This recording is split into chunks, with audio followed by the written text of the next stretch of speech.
হযরতে তালহা রাদিয়াল্লাহু তাআলা আনহু একবার নামাজের মধ্যে দাঁড়ালেন। ওই পাহাড়ি এলাকার মধ্যে নামাজ পড়ছেন, পাশে তার সন্তানটা ঘোরাঘুরি করতেছে, ছোট সন্তান। হযরতে তালহা রাদিয়াল্লাহু তাআলা আনহু নামাজে দাঁড়ানোর পরে তেলাওয়াত শুরু করে দিলেন, আলহামদুলিল্লাহি রাব্বিল আলামিন। কত মনোযোগের সাথে নামাজ আদায় করছেন। আর রহমানির রহিম। ওই পাহাড়ি এলাকা থেকে, পাহাড় থেকে একটা বড় সাপ আসলো। একটা বড় সাপ এসে ওই ছেলেটাকে দংশন করার জন্য চেষ্টা করলো। আল্লাহ তাআলার কি কুদরত! পাহাড়ি এলাকায় যারা বসবাস করত তারা দেখে ফেলেছে, সাপটাকে তারা তাড়িয়ে দিচ্ছে। আর নামাজের বাহির থেকে বলছে, ও তালহা, তুমি কি শুনছো না তোমার ছেলেকে সাপে দংশন করছে? তুমি নামাজ ছাড়ো, নচেত কিন্তু অবস্থা খারাপ হয়ে যাবে, মৃত্যু হতে পারে। হযরত তালহা রাদিয়াল্লাহু তাআলা আনহু নামাজ পড়ছেন, অন্য কোনো দিকে মনোযোগ নাই। নামাজের মধ্যে তিলাওয়াত করছেন, আর রহমান আল্লামাল কুরআন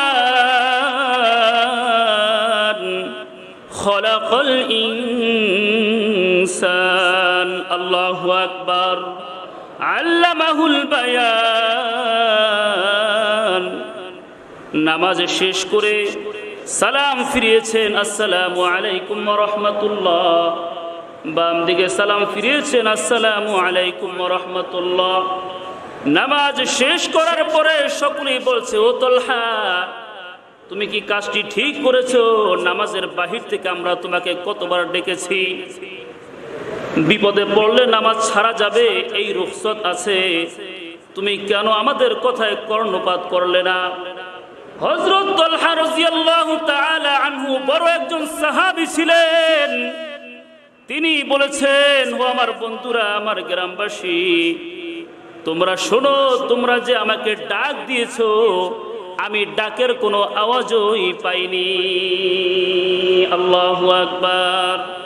নামাজের মধ্যে আমার মনোযোগ এত প্রবল ছিল, আমি এত সুন্দর করে তিলাওয়াত করছিলাম আল্লাহ তাআলার কালাম, আর অর্থের প্রতি খেয়াল করছিলাম।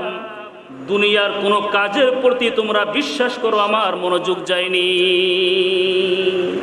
ভাইরা আমার, এখন দেখা যায় আমাদের অবস্থা কি? নামাজ পড়ছি, একটা আওয়াজ হলেও মনোযোগ তাড়াতাড়ি ওখানে চলে যায়, অথচ নামাজের মধ্যে দাঁড়িয়েছি, মনটা কার দিকে থাকবে? আল্লাহ তাআলার দিকে থাকবে। নামাজ পড়ছি কার জন্য? লিওয়াজহিল্লাহ, আল্লাহ তাআলাকে সন্তুষ্ট করার উদ্দেশ্যে। কাকে দেখানোর জন্য? আল্লাহ তাআলাকে দেখানোর জন্য। কিন্তু দেখা যাচ্ছে আমাদের কিছু নামাজ লোক দেখানোর জন্য হয়। নামাজ পড়ছি, নামাজে দাঁড়ানো মাত্রই আমাদের ধ্যান ধারণা বাহিরের দিকে চলে যায়। সমস্ত ইবাদতগুলির মধ্যে শ্রেষ্ঠ যে ইবাদত, সেই ইবাদত সম্বন্ধে শ্রেষ্ঠ ইবাদত হলো আস-সালাত, নামাজ। একজন মুসলমানের জন্য সালাত, নামাজ হলো শ্রেষ্ঠ ইবাদত। এই বিষয়ে আলোচনা চলছিল।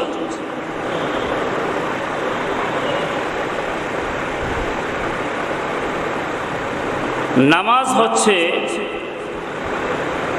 ইসলামের মৌলিক 5টি খুঁটির মধ্যে, স্তম্ভের মধ্যে দ্বিতীয় নম্বর স্তম্ভ। একজন মুসলমান কালিমা পড়ার পরপরই তার উপরে নামাজ ফরজ হয়ে যায়।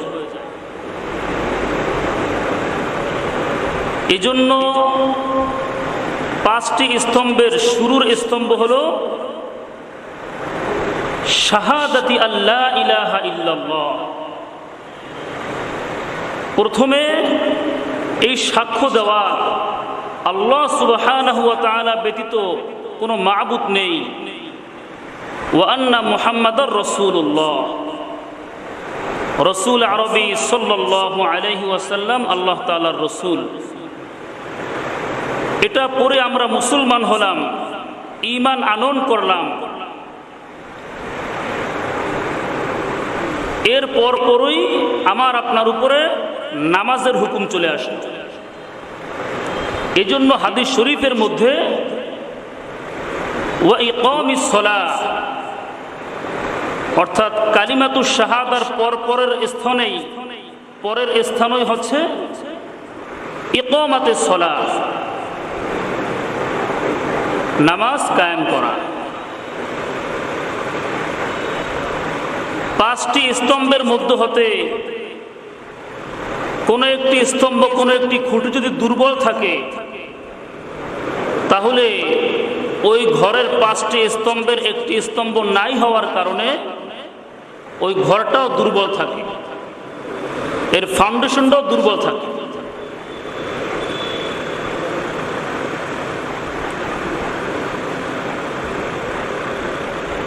এই নামাজ হচ্ছে এমন একটা ইবাদত,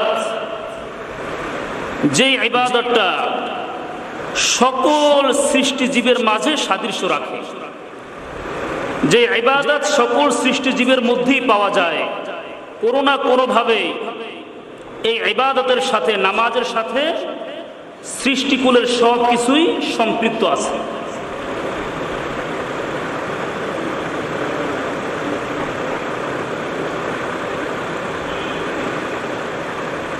কিছু সৃষ্টিজীব আছে, কিছু প্রাণী আছে,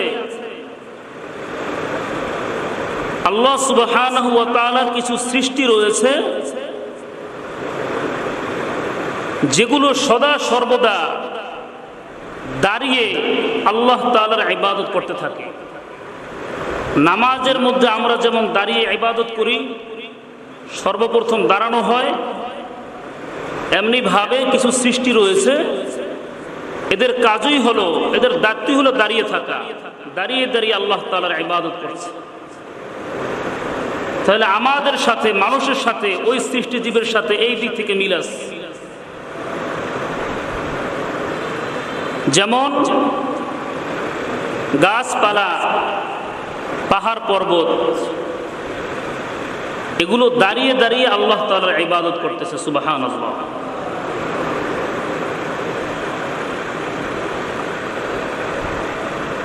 কিছু সৃষ্টিজীব এমন আছে, কিছু প্রাণী এমন আছে যেগুলো সদা সর্বদা রুকু অবস্থায় আল্লাহ তাআলার ইবাদত করছে। আল্লাহু আকবার। যেমন গরু, ছাগল, মহিষ, ভেড়া, উট, দুম্বা, এগুলো রুকু অবস্থায় আল্লাহ তাআলার ইবাদত করছে। এমন কিছু সৃষ্টিজীব রয়েছে যে প্রাণীগুলো সদা সর্বদা সিজদারত অবস্থায় আল্লাহ তাআলার ইবাদত করতেছে। যেমন সাপ, বিচ্ছু, এই ধরনের প্রাণীগুলো সদা সর্বদা সিজদারত অবস্থায় আল্লাহ তাআলার ইবাদত করতেছে।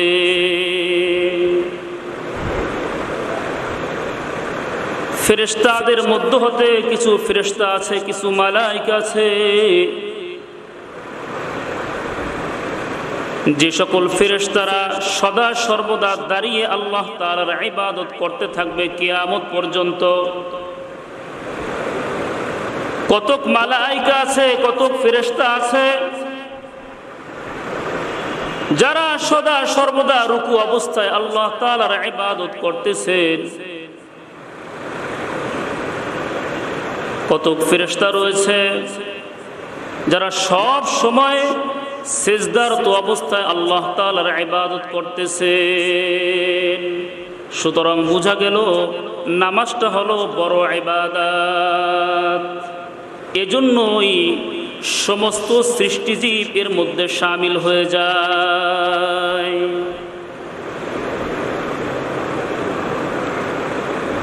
হযরতে আলী রাদিয়াল্লাহু তাআলা আনহু বলেন,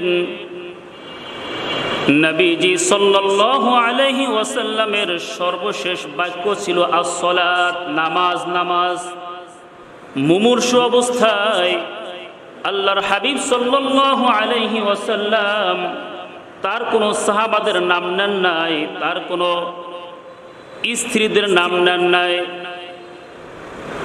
তার শহরের নাম মুখ থেকে উচ্চারণ হয় নাই, বরং মুখ থেকে উচ্চারণ করেছেন as-সালাত, নামাজ, নামাজ, নামাজ।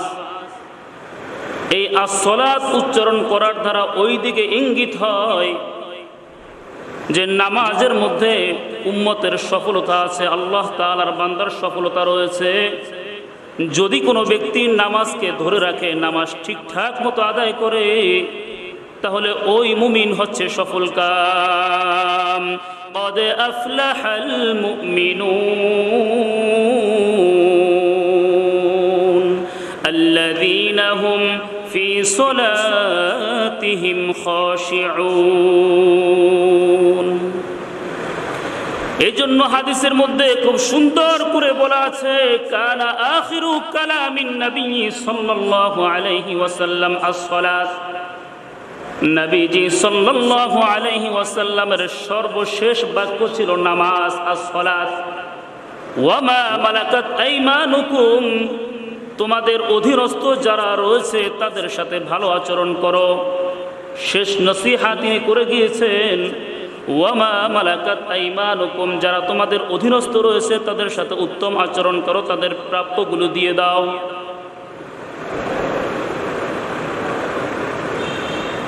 হাদিসের মধ্যে এসেছে, ওয়ান নাওফিল রাদিয়াল্লাহু তাআলা আনহু قال رسول الله صلى الله عليه وسلم من فاتته الصلاة فكأنما وتر أهله وماله। सरकार दो आलम फख्र दो आलम हबीब किबरिया রসুল আরবি সাল্লাল্লাহু আলাইহি ওয়াসাল্লাম বলেছেন, যে ব্যক্তি নামাজকে ছেড়ে দিল, যার থেকে নামাজ ফৌত হয়ে গেল, নামাজ ছুটে গেল, কেমন যেন তার পুরা পরিবার ধ্বংস হয়ে গেল। নাউযুবিল্লাহ। ওয়া মালুহু, তার যে সম্পদ রয়েছে ওই সম্পদের কোনো মূল্য নাই, ওই সম্পদ তার জন্য ধ্বংসের কারণ হবে। ফাকান্নামা উইতরা আহলুহু ওয়া মালু। আল্লাহর হাবিব সাল্লাল্লাহু আলাইহি ওয়াসাল্লাম বলেছেন, আউয়ালু মা ইউহাসাবু বিহিল আবদু ইয়াউমাল কিয়ামাতিস সালাহ। ভাইরা আমার, এই কথাগুলো বারবার বলার কারণ হলো, একটা কথা যখন বারংবার বলা হয় তখন সেটা মানতে সহজ হয়, ওই বিষয়টার উপর আগ্রহ সৃষ্টি হয়। এজন্য প্রতিনিয়ত যখনই সুযোগ হয় তখনই আমাদের নামাজ নিয়ে আলোচনা করা হয়। বলে কেন?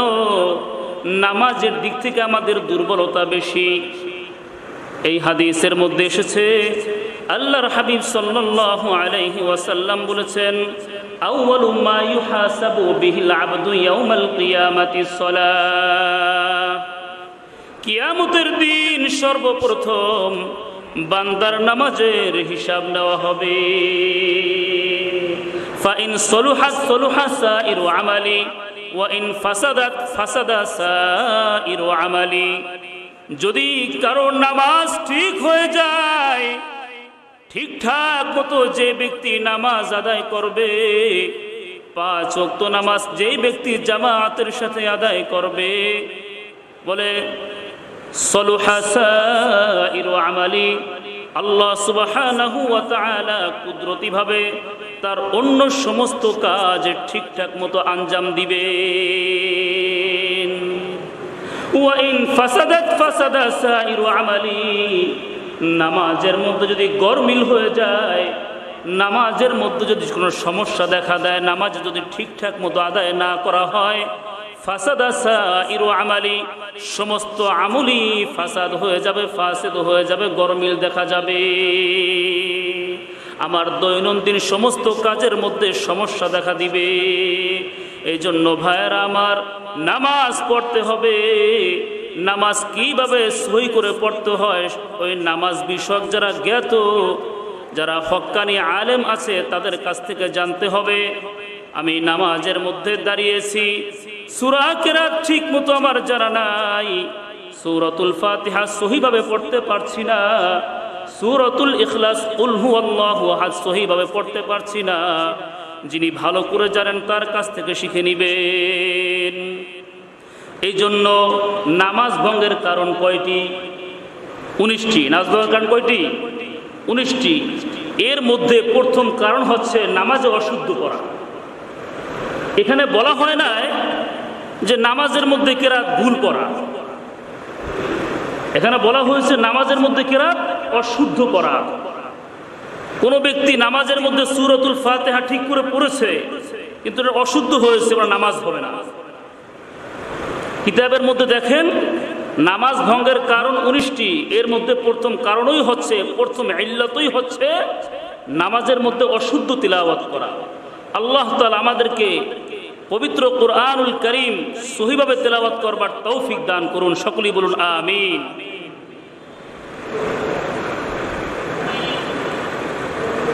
নবীজি সাল্লাল্লাহু আলাইহি ওয়াসাল্লাম বলেন, দুনিয়ার মধ্যে আমার কাছে দুইটি জিনিসকে প্রিয় করে দেওয়া হয়। হুব্বিবা ইলাইয়া মিনাদ দুনিয়া আন-নিসা ওয়াত-তিব, আমার নিকট প্রিয় করে দেওয়া হয় আন-নিসা, আমার বিবিদেরকে। নিসা দ্বারা উদ্দেশ্য হলো সকল মহিলা না। আল্লাহর হাবিব সাল্লাল্লাহু আলাইহি ওয়াসাল্লাম বলছেন, আমার কাছে আমার বিবি যারা আছেন তাদেরকে প্রিয় করে দেওয়া হয়। এই জন্য বিবিদের সাথে খারাপ আচরণ করা যাবে না, উত্তম আচরণ করতে হবে, ভালো ভালো কথা বলতে হবে। কষ্ট পায় এমন কোনো কথা বলা যাবে না।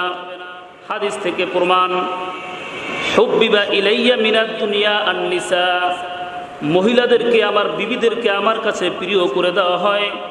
ওয়াত-তিব, সুগন্ধি আমার কাছে প্রিয় করে দেওয়া হয়, সুগন্ধি। এজন্য প্রতি জুমাতে আমরা যে আসবো, গোসল করে সুগন্ধি লাগিয়ে তারপরে আসবো। বাকি এর বিধানটা ভালো করে বুঝতে হবে। এখানে যে সুগন্ধি লাগানোর কথা আসলো, এটা কি ফরজ? ফরজ না, এটা প্রিয় জিনিস, ভালো। এই জন্য যে আমরা এখান থেকে বলবো যে ভাই একটা আলোচনা হলো যে সুগন্ধি ব্যবহার করা, আপনার সুগন্ধি ব্যবহার করে আসলেন না কেন, এভাবে তাকে বলা যাবে না। এটা উত্তম অনুত্তমের বিষয়। এরপরে আল্লাহর হাবিব সাল্লাল্লাহু আলাইহি ওয়াসাল্লাম বলেন, ওয়াজুইলা কুররাতু আইনি ফিস সালাত, নামাজের মধ্যে আমাকে প্রশান্তি দান করা হয়েছে। নামাজের মধ্যে আমাকে প্রশান্তি দান করা হয়েছে। আমার চক্ষু শীতল হয়ে যায় যখন আমি নামাজের মধ্যে দাঁড়িয়ে যাই। আল্লাহু আকবার। এই কথা কে বলছেন? রহমাতুল লিল আলামিন, সরকারে দু আলম, ফখরে দু আলম, হাবিবে কিবরিয়া হযরত মুহাম্মদ মুস্তাফা সাল্লাল্লাহু আলাইহি ওয়াসাল্লাম। তিনি বলছেন, ওয়াজুইলা কুররাতু আইনি ফিস সালাত, নামাজের মধ্যে আমাকে প্রশান্তি দেওয়া হয়েছে। যখনই আমি নামাজে দণ্ডায়মান হই, নামাজের মধ্যে যাই, তখন আমি শান্তি পেতে থাকি। আর আমরা মুসলমান ভাইয়ের আমার, আমরা নামাজে আসলে বিরক্ত কাজ করতে থাকি। কখন নামাজ শেষ করে দুনিয়াবি কাজের মধ্যে লিপ্ত হয়ে যাব। হাদিসের মধ্যে এসেছে, আস-সালাতু মি'রাজুল মুমিন, নামাজ হচ্ছে মুমিনের মেরাজ। মেরাজে গিয়ে যেমনি ভাবে আল্লাহর রাসূল সাল্লাল্লাহু আলাইহি ওয়াসাল্লাম আল্লাহ তাআলার সাথে কথোপকথন করেছিলেন, এমনি ভাবে কোনো মুমিন, কোনো মুসলমান যখন নামাজে দাঁড়ায় সরাসরি আল্লাহ তাআলার সাথে তার কথোপকথন হতে থাকে। সুবহানাল্লাহ। এখন আমি নামাজের মধ্যে দাঁড়ালাম, নামাজের মধ্যে দাঁড়ানো মাত্রই দুনিয়াবী সমস্ত চিন্তা আমাকে ঘিরে ফেলেছে, তাহলে তো এই যে হাদিসের মধ্যে এসেছে নামাজের মধ্যে আমার জন্য প্রশান্তি রাখা হয়েছে, প্রশান্তি তো হলো না, এই নামাজ আমাদের জন্য আযাবের কারণ হয়ে গেল। নাউযুবিল্লাহ। কেন? বলে নামাজ যেভাবে পড়ার দরকার আমরা সেভাবে পড়ছি না। নামাজ আমরা পড়ব, ইবাদত আমরা করব, আন তা'বুদাল্লাহ কাআন্নাকা তারাহ ফাইন লাম তাকুন তারাহু ফাইন্নাহু ইয়ারাক। বান্দা তুমি আল্লাহ তাআলার ইবাদত এইভাবে করো যেন আল্লাহ তাআলা তোমাকে দেখছেন। এটাও যদি সম্ভব না হয় তাহলে তুমি মনে করো তুমি স্বয়ং আল্লাহ তাআলাকে দেখতেছো। এইভাবে মনে করে করে নামাজ আদায় করা। এইভাবে যখন আমরা নামাজ পড়ব তখন নামাজের মধ্যে মনোযোগ থাকবে, মনোযোগ অন্যদিকে যাবে না। নামাজের মধ্যে দাঁড়ানোর পরে যখন সূরাতুল ফাতিহা তিলাওয়াত করব, আলহামদুলিল্লাহি রাব্বিল আলামিন যদি অর্থ জানা থাকে গৌর এবং ফিকির করব, চিন্তা ফিকির করব এই আয়াতের মধ্যে আল্লাহ সুবহানাহু ওয়া তাআলা কি বলছেন। সমস্ত প্রশংসা আল্লাহ তাআলার জন্য, যিনি বিশ্বজগতের রব, আর রহমানির রহিম, তিনি রহমান, তিনি রহিম। এইভাবে অর্থের প্রতি যখন খেয়াল এবং ধারণা করব তখন আমার আপনার মনোযোগ বাহিরের দিকে যাবে না। হুজুর আমার তো অর্থ জানা নাই, আমি কিভাবে অর্থের প্রতি খেয়াল রাখবো? ভাইয়ের আমার, আপনি নিয়ত করেন আলহামদুলিল্লাহি রাব্বিল আলামিন আমি তিলাওয়াত করলাম, আর মনে মনে এই নিয়ত আমি করলাম, এটা জপতে থাকলাম, এটা ভাবতে থাকলাম। আল্লাহ সুবহানাহু ওয়া তাআলা এখানে যা বলেছেন সত্য বলেছেন। আর রহমানির রহিম, আল্লাহ সুবহানাহু ওয়া তাআলা এই আয়াতের মধ্যে যা বলেছেন সত্য বলেছেন। মালিক ইয়াউমিদ্দিন, আল্লাহ সুবহানাহু ওয়া তাআলা এই আয়াতের মধ্যে যা বলেছেন সত্য বলেছেন। এইভাবে মনে করে করে গৌর এবং ফিকির করে করে যখন আমি আপনি নামাজ আদায় করব তখন মনোযোগ দুনিয়ার দিকে যাবে না। আমরা নামাজ পড়ছি, নামাজ যখন আদায় করি নামাজ শুরু করা মাত্রই আমাদের মনোযোগ অন্যদিকে চলে যায়, শিরিক হয়ে যায় অযাচিত ভাবেই। অথচ সাহাবায়ে কেরামগণ কিভাবে নামাজ পড়েছেন, নামাজে যখন দাঁড়িয়েছেন দুনিয়ার কোনো কথা তাদের খেয়ালে আসেনি, তাদের মনেই পড়ে না। নামাজ আদায় করব, 5 ওয়াক্ত নামাজ ঠিকঠাক মতো আদায় করব। যে ব্যক্তি 5 ওয়াক্ত নামাজ সুন্দরভাবে আদায় করলো, জামাতের সাথে আদায় করলো, ঈমানাও ওয়া ইহতিসাবান সওয়াবের আশা আদায় করলো, তার জন্য আল্লাহ তাআলা 5টি পুরস্কার রেখে দিয়েছেন। কয়টি পুরস্কার? 5টি পুরস্কার।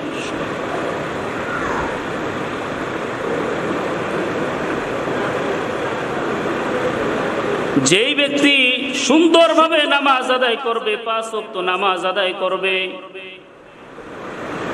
ওই ব্যক্তির দুনিয়ার মধ্যে কোনো অভাব অনটন থাকবে না। মনের দিক থেকে তিনি অনেক বড় থাকবেন। ও ধন সম্পদ তো নাই, তো এই যে 5 ওয়াক্ত নামাজ আদায় করছি, আলহামদুলিল্লাহ আমি সবল, আমি ভালো, আমি খুবই খুশি,